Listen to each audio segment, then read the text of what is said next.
बारे में जो है वो पढ़ना है। दैट इज जो एस ब्लॉक है वो 2 ग्रुप से मिलकर बना है, ठीक है। आपने उन दोनों ग्रुप्स की जो है वो स्टडी करनी, ठीक है। हम सबसे पहले जो बात करेंगे वो करेंगे एल्कली मेटल्स की।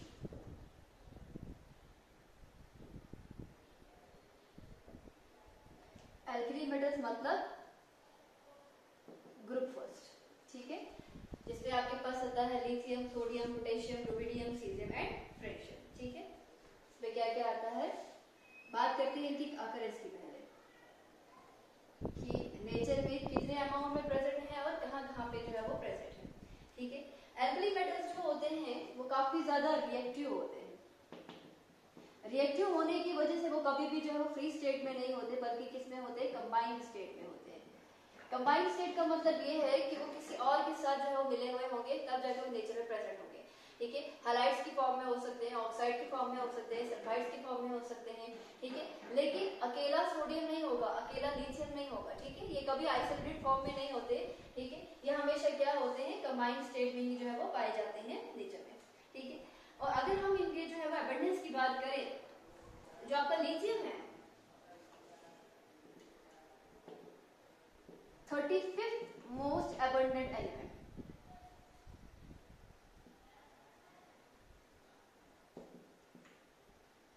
नेचर में 35th नंबर पे आपका लिथियम आता है। दैट इज लिथियम जो है वो काफी ज्यादा अबंडेंट एलिमेंट है कहाँ पे, अर्थ क्रस्ट में। और ये जो होता है पाया जाता है in the form of silicate metals,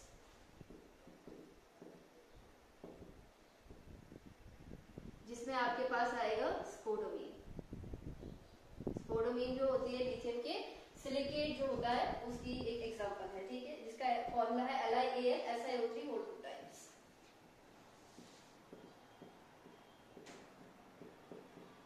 ये स्पोडोमीन का फॉर्मूला होता है, ठीक है। तो लिथियम जो है किस फॉर्म में होता है, सिलिकेट की फॉर्म में होता है। जो पोटेशियम होता है, सॉरी सोडियम जो होता है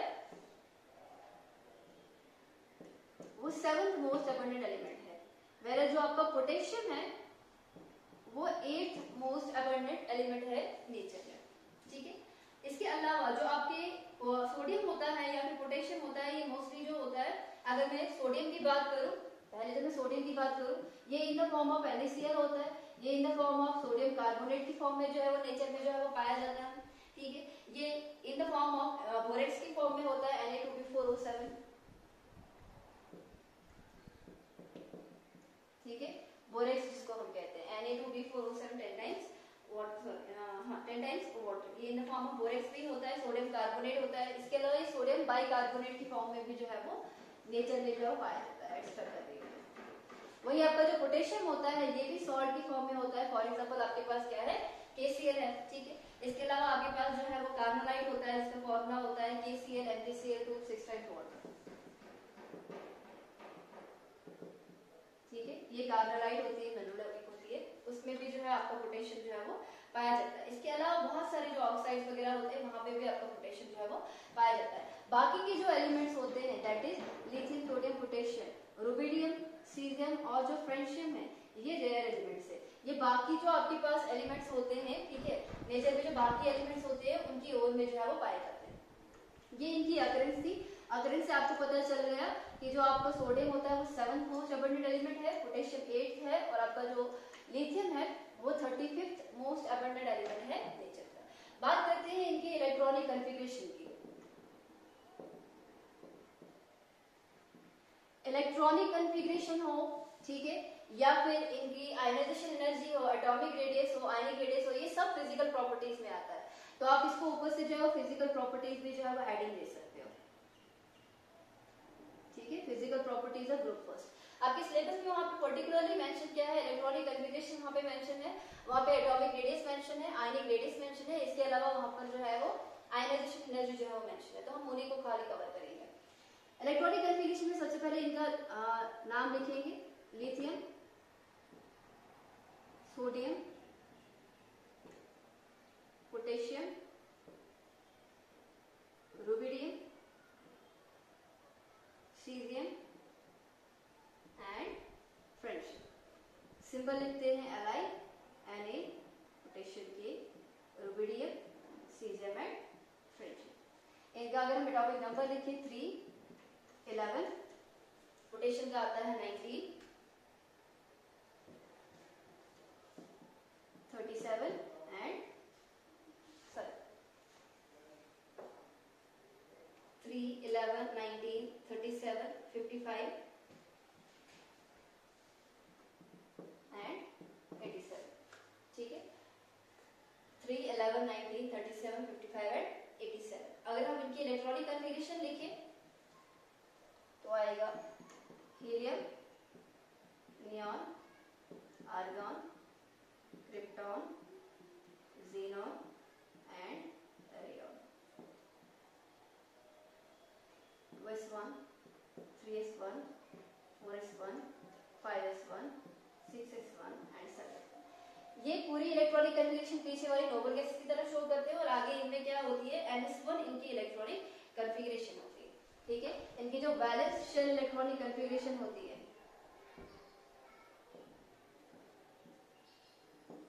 वो होती है 1s1 अवॉर्निक ns1। n जो है वो क्या है आपके पास प्रिंसिपल क्वांटम नंबर है। प्रिंसिपल क्वांटम नंबर का मतलब क्या हुआ कि नंबर ऑफ शेल। अगर सेकंड शेल का है तो 2s1, थर्ड शेल का है तो 3s1, फोर्थ शेल का है 4s1, फिफ्थ का है 5th-s1, वैसे ही जो है वो सो ऑन जो है वो इनकी क्या आ जाएगी इलेक्ट्रॉनिक कन्फिगरेशन आ जाएगी। तो इनकी इलेक्ट्रॉनिक कन्फिगरेशन में खास बात क्या है कि यहाँ पर जो है अगर एक इलेक्ट्रॉन जो है वो बाहर निकाल देते हैं तो इनकी कन्फिगरेशन जो है वो नोबल गैसेस की तरह जो है वो आएगी। ठीक है, तो ये इनकी इलेक्ट्रॉनिक कन्फिगरेशन है और जनरल इलेक्ट्रॉनिक कन्फिगरेशन याद रखिएगा इनका जो है वो ns1 इलेक्ट्रॉनिक कन्फिगरेशन है। एन को आप नंबर ऑफ शेल भी जो है वो यहाँ पे बता सकते हैं। ये इनकी पहली फिजिकल प्रॉपर्टी थी। सेकंड फिजिकल प्रॉपर्टी हम लिखते हैं atomic radius. Down the group atomic radius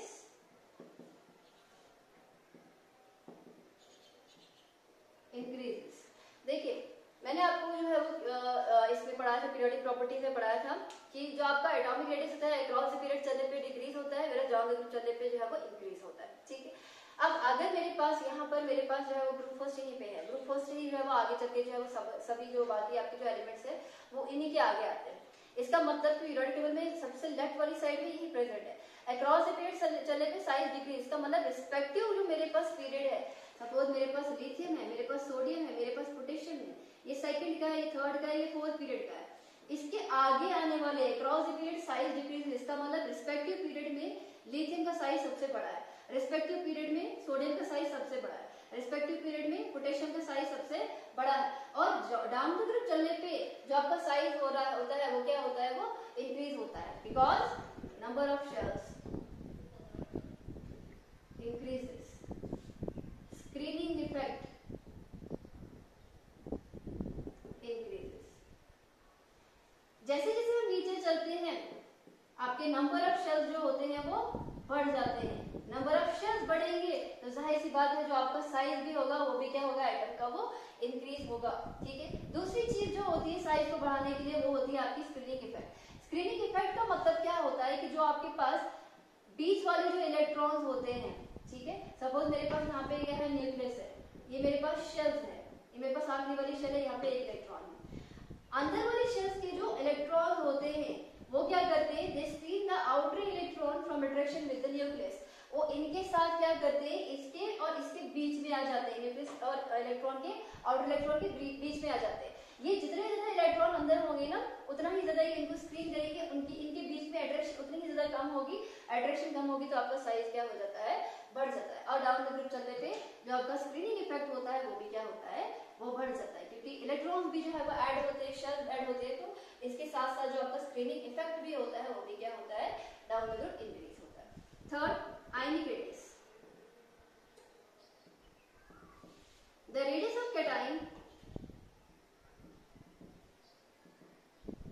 is smaller than the radius of anion। मेरे पास लिथियम है 1s2 2s1, लिथियम पॉजिटिव बन गया ना 1s2। मेरे पास सोडियम है 1s2 2s2 2p6 3s1, मैं इसने एक इलेक्ट्रॉन दे दिया, दैट इज 1n पॉजिटिव। इसका मतलब ये पूरा इलेक्ट्रॉन खत्म मतलब इसकी configuration 1s2, 2s2 and 2p6। आप देख रहे हैं कि एक इलेक्ट्रॉन जब ये लूज कर रहा है तो उस वजह से क्या हो रहा है, पूरा का पूरा शेल जो होता है वो क्या हो जाता है, वो खत्म हो जाता है। शेल खत्म हो गया तो ऑटोमेटिकली जो कैटाइन का साइज होता है वो भी क्या होता है, वो खत्म, सॉरी कैटाइन का जो साइज होता है वो भी क्या हो जाता है, वो कम हो जाता है। इसका मतलब जो आपके पास then the radius of neutral atom लिखेंगे आप, the size of cation smaller than the radius of neutral atom. ठीक है, तो जो मेरे पास कैटाइन का साइज है वो न्यूट्रल एटम जो है उससे क्या होता है, वो कम होता है। क्यों? क्योंकि कैटाइन जो होता है उसमें एक रिस्पेक्टिव शेल जो होती है वो खत्म हो जाती है। रिस्पेक्टिव शेल खत्म होने की वजह से साइज क्या होता है, वो छोटा हो जाता है। ठीक है, ये आ गया आपका आयनिक रेडियस की बात। अच्छा, down the group ionic radius increases. क्यों? मेरे पास lithium positive, sodium positive, potassium, चलो इन्हीं की बात है। पोटेशियम का साइज सबसे बड़ा होगा। क्यों? डाउन द ग्रुप चलने पे नंबर ऑफ शेल्स इंक्रीज होती है, डाउन द ग्रुप चलने पे स्क्रीनिंग इफेक्ट बढ़ जाता है, उसकी वजह से क्या हो जाता है, आपका जो रेडियस होता है वो क्या होता है, इंक्रीज होता है। बिल्कुल वैसा ही जैसा आपका एटॉमिक रेडियस का आपने पढ़ा। लेकिन अगर मैं एटॉमिक रेडियस को आयनिक रेडियस के साथ कंपेयर करूं तो आयनिक रेडियस जो होता है वो छोटा होता है, लेकिन अगर वो कैटाइन है तो एनाइन का नहीं, एनाइन का बड़ा होता है। ठीक है, नंबर 4 है आपके पास आयनाइजेशन एनर्जी। क्या होती है आयनाइजेशन एनर्जी? आयनाइजेशन एनर्जी का मतलब होता है एक न्यूट्रल एटम, एक गैसियस एटम में से अगर आपने इलेक्ट्रॉन को निकालना है बाहर, आपको कितनी अमाउंट ऑफ एनर्जी की जरूरत पड़ेगी, वो कहलाती है आपकी आयनाइजेशन एनर्जी। साइज जितना बड़ा होता है एक एटम का साइज, सपोज करो ये मेरे पास एक एटम है, ये भी मेरे पास एक एटम है, मैंने यहाँ से इलेक्ट्रॉन निकालना है, यहाँ से इलेक्ट्रॉन निकालना है, बताओ कहाँ पे ज्यादा अमाउंट ऑफ एनर्जी लगेगी?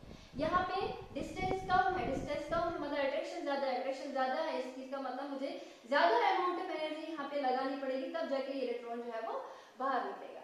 वेयर यहाँ पे जो आपका डिस्टेंस है वो काफी ज्यादा है, अट्रैक्शन जो है आपके पास बहुत ज्यादा कम है, दैट मीन्स यहाँ पे मुझे बहुत कम अमाउंट ऑफ एनर्जी जो है वो देनी पड़ेगी, आपके पास जो इलेक्ट्रॉन है वो आसानी से निकल जाएगा। दैट मीन्स जो आपका साइज है वो जितना ज्यादा बड़ा होगा वहां पे कम अमाउंट ऑफ एनर्जी लगेगी, दैट मीन्स आयनाइजेशन एनर्जी कम होगी। तो हम जानते हैं डाउन द ग्रुप चलने पे साइज बढ़ता है, that means down the group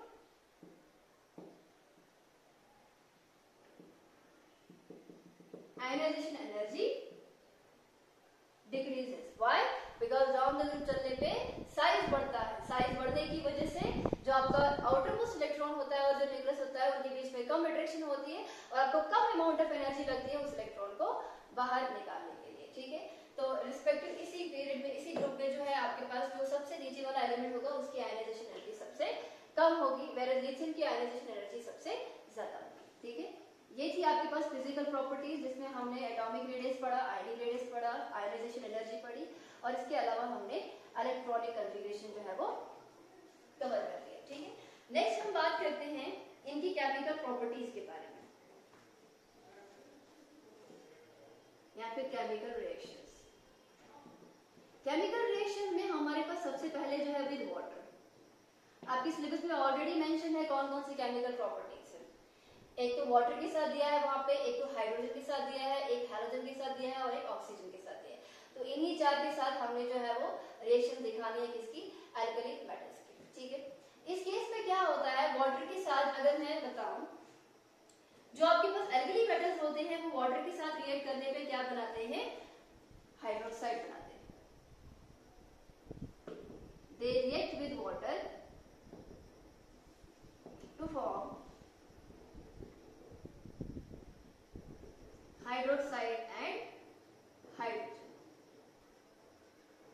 hydrogen gas और हाइड्रोक्साइड को ये क्या करता है, रिलीज करता है जब हम उसको जो है वो वाटर के साथ रिएक्ट करवाते हैं। ठीक है, और ये वाली रिएक्शन जो होती है वो काफी ज्यादा वायलेंट होती है जब हम नीचे के लिए जाते हैं। सी, जब हम डाउन द ग्रुप चलते हैं तो आसानी से एक एटम जो है वो इलेक्ट्रॉन दे सकता है। ठीक है, जब डाउन द ग्रुप चलते हैं हम, वो क्या करता है, आसानी से इलेक्ट्रॉन जो है वो दे सकता है, दैट मींस आसानी से कैटाइन बना सकता है, दैट मींस उसकी केमिकल रिएक्टिविटी क्या है, वो ज्यादा है। रिएक्शन का मतलब क्या होता है, रिएक्शन का मतलब ही होता है इलेक्ट्रॉन का लेन या देन। कोई एटम मेरे पास ज्यादा आसानी से इलेक्ट्रॉन दे रहा है, इसका मतलब ज्यादा रिएक्टिव है। कोई थोड़ा कम आसानी से इलेक्ट्रॉन दे रहा है, दैट मींस वो क्या है आपके पास, वो आपके पास जो है वो कम रिएक्टिव है, क्योंकि जिस फॉर्म में है उसी फॉर्म में रहना चाहता है, वो इलेक्ट्रॉन नहीं देना चाहता। लेकिन दूसरा वाला अगर देना चाहता है दैट मीन वो क्या है, आपका रिएक्टिव है। अब चूंकि डाउन द ग्रुप चलने पे आपका साइज बड़ा होता है, डाउन द ग्रुप चलने पे आसानी से इलेक्ट्रॉन दे सकता है, इसलिए डाउन द ग्रुप चलने पे इसकी जो केमिकल रिएक्शन है वाटर के साथ वो भी क्या होगी, वो इंक्रीज होगी। ठीक है, तो हम ये बोल सकते हैं that the reaction become more and more violent as we move down the group. The reaction become more violent when we move down the group. ठीक है, अब अगर कुछ मेटल्स हम देखेंगे, सपोज करो आपके पास लिथियम है, ठीक है,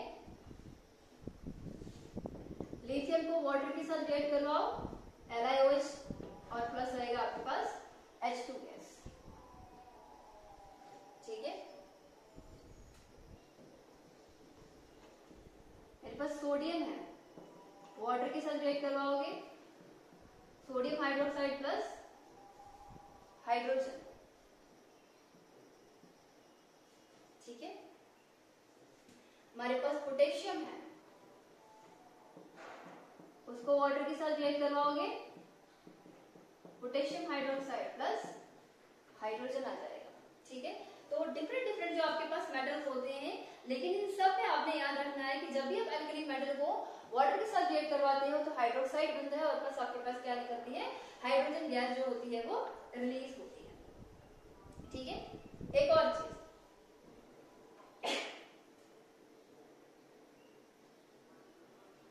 एल्कली मेटल को अगर आप एल्कली मेटल्स को हम एक्टिव मेटल्स भी कहते हैं, क्यों, क्योंकि जब भी आप इसको किसी ऐसे सबस्टेंस के साथ जो है वो रिएक्ट करवाते हो जिसपे क्या होता है, एसिडिक हाइड्रोजन प्रेजेंट होता है। एसिडिक हाइड्रोजन का मतलब क्या होता है, एसिड क्या होता है, एसिड होता है, सपोज करो मेरे पास MH है, अगर मैं ये बोल रही हूँ कि ये in the form of H positive ion electron, ये हाइड्रोजन जो है वो वाटर में दे सकता है, मतलब ये MH जो है आपका क्या है, एसिड है। और इसी H को हम क्या कहते हैं, एसिडिक हाइड्रोजन कहते हैं, जिसकी वजह से एक सबस्टेंस जो है वो एसिड कहलाता है। तो जिस भी सबस्टेंस में आपने पढ़ा होगा एक्टिव मेटल्स को on reaction with acid it releases hydrogen. ठीक है, तो ऐसी चीजें जिसमें आपके पास क्या होता है, वो खाली एसिड नहीं हो सकते, अल्कोहल भी हो सकते हैं, ऐसी चीजें जिसमें आपके पास एसिडिक हाइड्रोजन प्रेजेंट होता है, तो जब आप एक्टिव मेटल को उस कंपाउंड के साथ रिएक्ट करवाते हो आपके पास क्या निकलती है, हाइड्रोजन गैस जो है वो रिलीज होती है। तो हम ये बोल सकते हैं that alkali metal on reaction with a compound containing active hydrogen या फिर एसिडिक हाइड्रोजन, ठीक है, इट रिलीजेस हाइड्रोजन गैस। ये इसी के साथ में लिख रही हूं, on reaction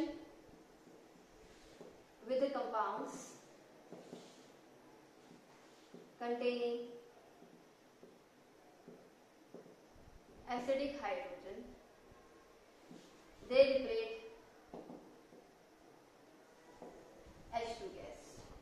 ठीक है, हाइड्रोजन गैस जो है वो लिबरेट होती है जब एक्टिव मेटल्स को, दैट इज आपका जो सोडियम वगैरह होता है, एल्कली मेटल होता है, उसको अगर आप किसके साथ रिएक्ट करते हो, ऐसे कंपाउंड के साथ जिसमें आपके पास क्या होता है, एसिडिक हाइड्रोजन प्रेजेंट होता है। सपोज मैं M से रिप्रेजेंट कर रही हूँ, M plus water gives MOH plus H2। ये थोड़ी देर पहले मैं आपको रिएक्शन दिखाई, इससे पहले जो रिएक्शन दिखाई वही दिखाई। ये M की जगह पे आपका लिथियम हो सकता है, सपोज मेरे पास लिथियम है तो 2 टाइम्स वाटर आएगा, आपके पास क्या आएगा, LiOH आएगा, आपके पास H2 आएगा। जैसे मैंने अभी दिखाया, ये M रिप्रेजेंट कर रहा है आपके एल्कली मेटल्स को। तो जब आप एल्कली मेटल को रिएक्ट करवाते हो किसी ऐसे कंपाउंड के साथ जिसमें आपका एसिडिक हाइड्रोजन प्रेजेंट होता है, तो ये क्या रिप्लेस करता है आपके पास, ये लिबरेट करता है हाइड्रोजन गैस को। सपोज करो मेरे पास क्या है, मेरे पास इथाइल अल्कोहल है C2H5OH, इसमें भी आपके पास एसिडिक हाइड्रोजन प्रेजेंट होता है। ठीक है, तो ये क्या होता है, ट्वाइस ऑफ M, M जो है आपका एल्कली मेटल है, ये यहाँ से हाइड्रोजन को निकाल देगा, C2H5OM और प्लस आएगा यहाँ पे हाइड्रोजन गैस। ठीक है, ये जो आपके पास है ना, ये है एल्कली मेटल इथॉक्साइड, और इसका अलग अलग नाम हो सकता है, सोडियम इथॉक्साइड आ सकता है, लिथियम इथॉक्साइड आ सकता है, डिपेंड करता है कि जो आपने मेटल लिया है वो कौन सा वाला लिया है। ठीक है, वैसे ही अगर आप एसिटाइलिन के साथ इसको ट्रीट करवाते हो, CH ट्रिपल बॉन्ड CH, यहाँ पे भी 2 हाइड्रोजन निकल जाते हैं, उनकी जगह पे क्या आता है, M आ जाता है, C ट्रिपल बॉन्ड C, यहाँ पे भी M और यहाँ पे भी आपका M आ जाएगा और प्लस इसके साथ क्या आ जाएगा, हाइड्रोजन गैस जो होगी वो रिलीज होगी।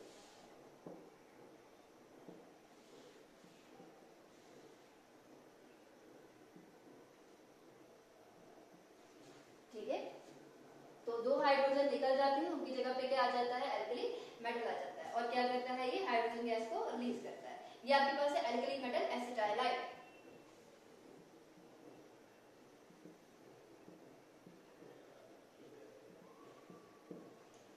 ये भी एक एसिड है, ये भी एक एसिड है, ये भी एक एसिड है। ठीक है, क्यों? क्योंकि यहाँ पर आपके पास जो है हाइड्रोजन जो है एसिडिक हाइड्रोजन जो है वो प्रेजेंट है। बेसिकली क्या है इस केस में, क्या होता है यहाँ पे ये जो है ना, थोड़ा सा मैं इसके अंदर जाती हूँ, C2H5OH, मैं इसको तोड़ूंगी, C2H5O नेगेटिव H पॉजिटिव, और अगर मैंने 2 टाइम्स लिया है तो ये 2 टाइम्स आएगा, ये भी मेरे पास 2 टाइम्स आएगा। ट्वाइस ऑफ H पॉजिटिव से H2 कैसे बनेगा? अगर मेरे पास 2 H पॉजिटिव आयन को 2 इलेक्ट्रॉन मिलेंगे तभी जाके वो H2 गैस में कन्वर्ट हो जाएगा। ट्वाइस ऑफ H का मतलब H2 गैस। ठीक है, और इसका ये मतलब है कि अगर मैं एक ऐसी चीज डालूंगी जो आसानी से इलेक्ट्रॉन दे सकता है इस H पॉजिटिव आयन को, वही हाइड्रोजन गैस को रिलीज करवा सकता है।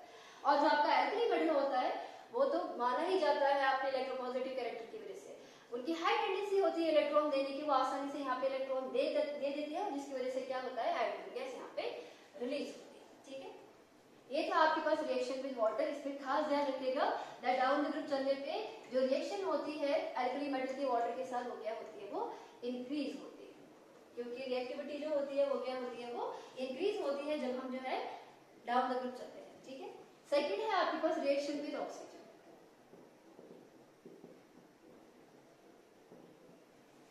सेकंड क्या है आपके पास, रिएक्शन विद ऑक्सीजन। ये आपके पास ऑक्साइड बना सकते हैं, पेरोक्साइड बना सकते हैं, इवन ये सुपर ऑक्साइड भी बना सकते हैं। ठीक है, सुपर ऑक्साइड जो होता है O2 नेगेटिव, पेरोक्साइड होता है आपके पास O2 नेगेटिव,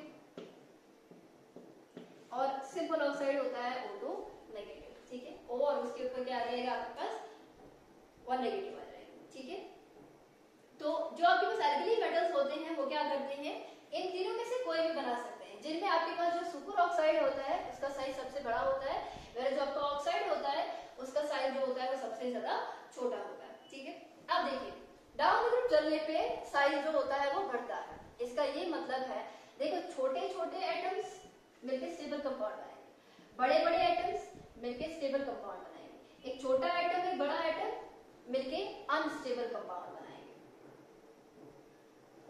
अगर दोनों का साइज कंपेरेबल है, या तो दोनों छोटे हो या तो दोनों बड़े हो, तो कंपाउंड स्टेबल होता है।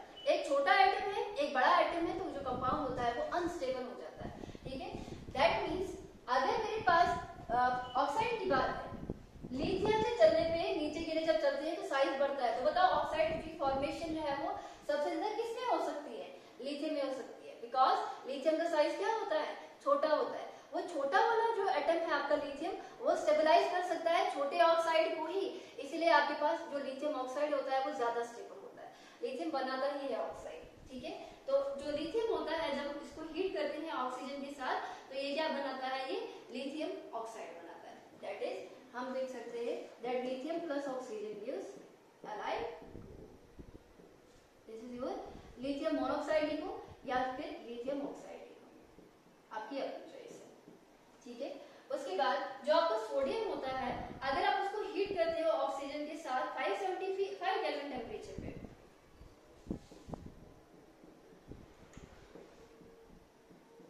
तो ये सोडियम पेरोक्साइड बनाता है। एक चीज ध्यान रखना, सोडियम मोनोऑक्साइड भी बनाता है, सोडियम पेरोक्साइड भी बनाता है, लेकिन इस कंडीशन पे सोडियम जो है वो क्या बनाता है, सोडियम पेरोक्साइड बनाता है। उसके बाद जो बाकी के एल्कली मेटल्स हैं, जैसे आपके पास पोटेशियम है, रुबिडियम है, सीजियम है, वो जब भी ऑक्सीजन के साथ रिएक्ट करते हैं तो वो क्या बनाते हैं, सुपर ऑक्साइड बनाते हैं। ठीक है, सपोज आपके पास K है प्लस ऑक्सीजन है, तो ये क्या बनाता है, KO2, that is potassium superoxide. So हम ये बोल सकते हैं जो टेंडेंसी होती है सुपर ऑक्साइड बनाने की, वो डाउन द ग्रुप इंक्रीज होती है। बिकॉज डाउन द ग्रुप चलने पे साइज बढ़ता है, इसका साइज बड़ा होता है, ठीक है, तो इसका साइज भी जो है वो नीचे के लिए क्या होता है आपके पास, एटम का साइज बढ़ता है, तो बड़े बड़े साइज जो है वो आप उसमें क्या कर सकते हैं, आसानी से इंटरेक्ट कर सकते हो, स्टेबल कंपाउंड बना सकते हैं। वेरे जो आपके ऊपर वाले एलिमेंट होते हैं वो क्या बनाते हैं, वो ऑक्साइड बनाते हैं, और जो बीच वाला होता है वो क्या बनाता है आपका पेरोक्साइड जो है वो बनाता है, ठीक है। तो ये था आपके पास रिएक्शन विद ऑक्सीजन। इस केस में आप याद रखेंगे कि जब आप ऑक्सीजन के साथ इसको जो है वो ट्रीट करते हैं तो आपके पास ऑक्साइड भी बनता है, पेरोक्साइड भी बन सकता है, सुपर ऑक्साइड भी बन सकता है, डिपेंड करता है साइज ऑफ एटम जो है वो कितना है, ठीक है। तो जो आपके पास ऑक्साइड होता है वो आपका लिथियम बनाता है, पेरोक्साइड मोस्टली आपका सोडियम बनाता है, और बाकी जो आपके पास पोटेशियम, रुबिडियम और सीरियम वगैरह होते हैं वो आपको सुपर ऑक्साइड बनाता है, क्योंकि उनका साइज जो होता है वो बड़ा होता है, ठीक है। और इस सुपर ऑक्साइड का भी जो है वो साइज सबसे ज्यादा बड़ा साइज इसका, सबसे छोटा साइज इसका होता है, ठीक है। नेक्स्ट हम पढ़ते हैं reaction with hydrogen.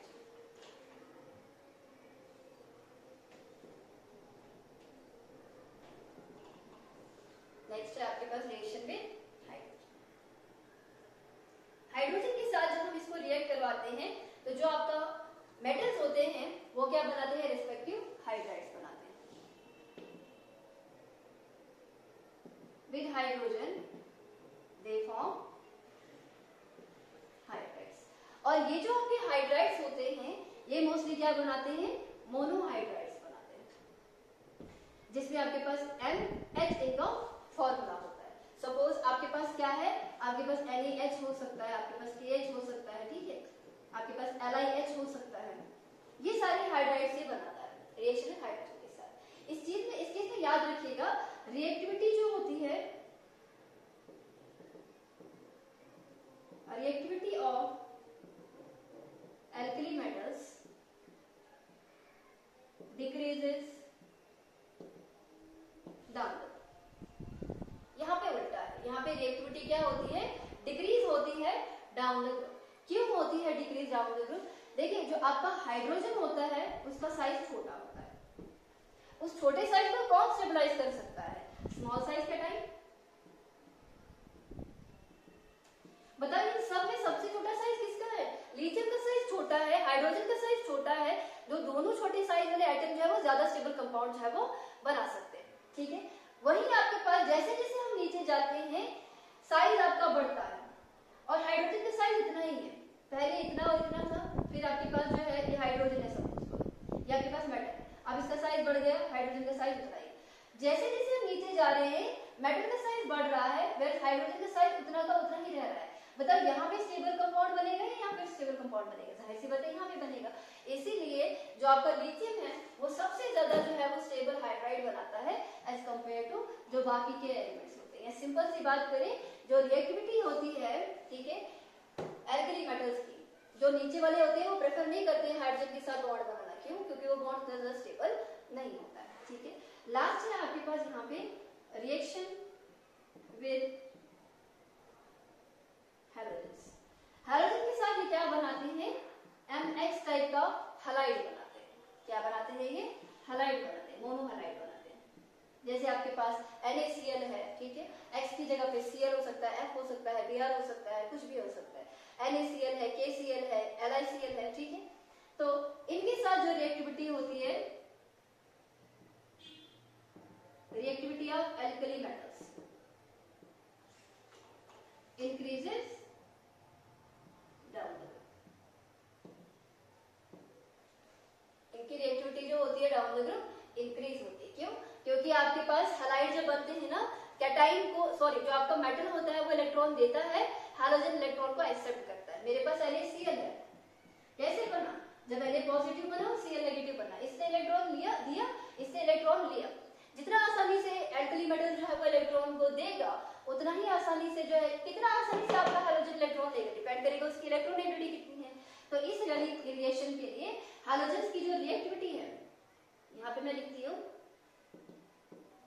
Reactivity of halogens, वो क्या आएगी, सबसे पहले chlorine, bromine and then iodine. क्यों, क्योंकि इसकी इलेक्ट्रोनेगेटिविटी, इलेक्ट्रॉन गेन करने की टेंडेंसी सबसे ज्यादा है, ठीक है। और डाउन द ग्रुप चलने पे जो आपका साइज होता है वो बढ़ता है, इलेक्ट्रॉन देने की टेंडेंसी जो है वो बढ़ जाती है, इसीलिए डाउन द ग्रुप चलने पे जो एल्कली मेटल की रिएक्टिविटी होती है वो भी क्या होती है, वो बढ़ती है। इनकी रिएक्टिविटी डाउन द ग्रुप बढ़ती है। मेरे जो आपके हैलोजेंस होते हैं वो सबसे ज्यादा रिएक्टिव कौन होता है, आपका फ्लोरीन होता है। तो आपके पास जो है वो फ्लोरीन जो है वो इस वाली रिएक्शन के लिए सबसे ज्यादा क्या होगा, वो रिएक्टिव होगा। ठीक है, तो ये था आपके पास आज का टॉपिक, जिसमें हमने जो है जो आपका जनरली जो है वो अकरेंस देखी अल्कली मेटल्स की, हमने इसकी फिजिकल प्रॉपर्टीज के बारे में देखा और इवन इसकी केमिकल प्रॉपर्टीज के बारे में भी देखा। बाकी का जो बचा है यहाँ पे इसका एनॉमलस बिहेवियर वगैरह या डायगोनल रिलेशनशिप हम नेक्स्ट वाले लेक्चर